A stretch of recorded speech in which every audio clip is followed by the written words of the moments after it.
So there cannot be happiness without self-love. And that basically means that the whole spiritual path boils down to learning self-love.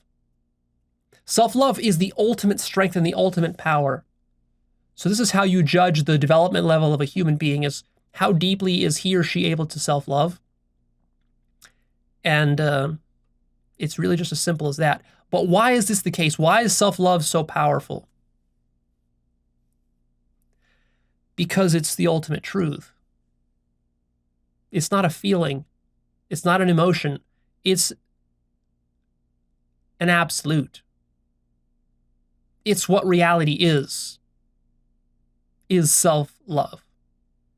Consciousness, the only substance that exists, out of which every universe and multiverse is made, out of which every physical object is made, consciousness. This consciousness, which is right here, right now, constructing this very moment.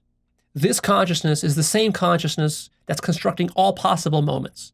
And this consciousness is in love with itself, constructing this grand infinite dream. That is the very essence of what consciousness is.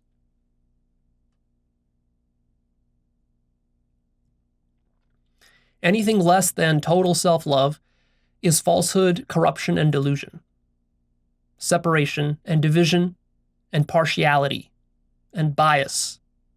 To reject any part of yourself or reality is ignorance, foolishness, fear, and coming from limited consciousness.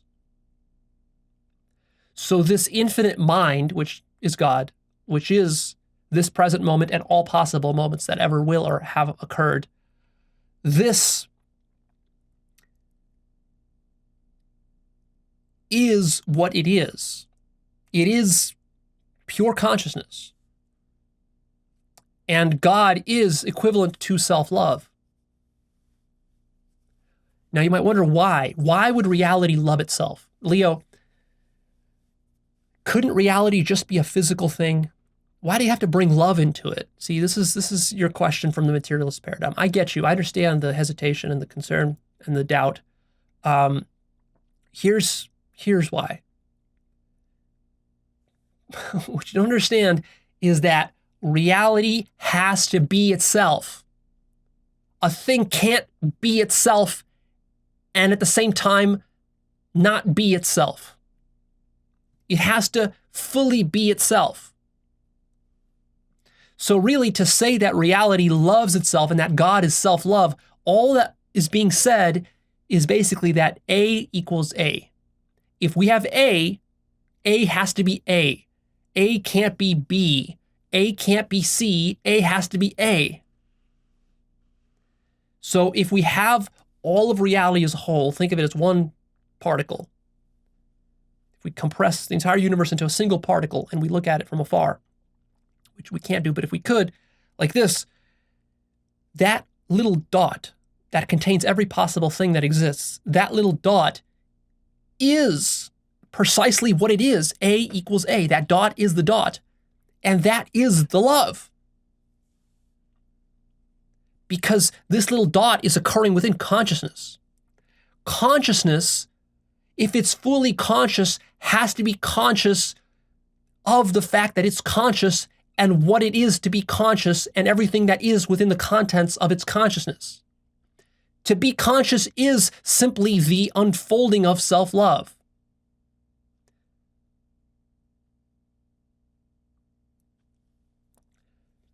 So, an infinite consciousness, which is what God refers to, an infinite consciousness cannot hate itself, judge itself, reject itself, or wish ill on itself, or exclude itself, because that would be insanity. It would be like A denying that it's A. So from God's point of view, here's how God looks at it.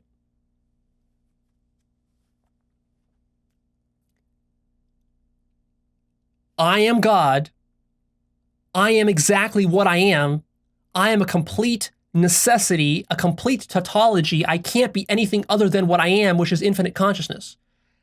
As infinite consciousness, I have to be exactly how I am, which means that I have to accept myself exactly as I am. That is, in other words, the truth. The truth accepts itself as the truth.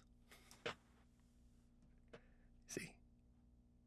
The truth can't deny itself what it is, because the truth is just what is. So what is has to is. And now we're reaching rock bottom, below which there's nothing. You can't get any lower than isness. So isness just is. Consciousness is. But is not just the way you imagine as a materialist. You imagine, well, Leah, can't we just have like some material universe out there somewhere, outside of consciousness, outside of God? Who cares about God and all this? Love, none of this matters. What if there's just like a material universe and it just exists? Well, let's go with that. Let's imagine a scenario where there's no consciousness whatsoever. Let's imagine a universe with no consciousness. There's only what you would call matter. Dumb, lifeless, unconscious matter.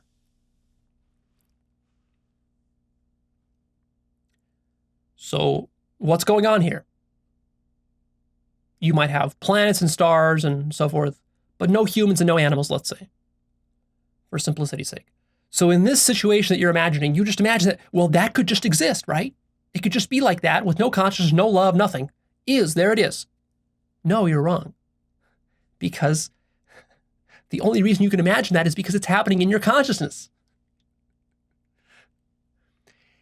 And for that thing for that thing to be, even if it's just a material object, the truth of it is that it still is exactly what it is. A equals A. So if it is that thing, that means that it has to accept itself. Relative to itself, it has to accept itself. So the material universe, as you are calling it, has to accept itself for what it is. And that's consciousness.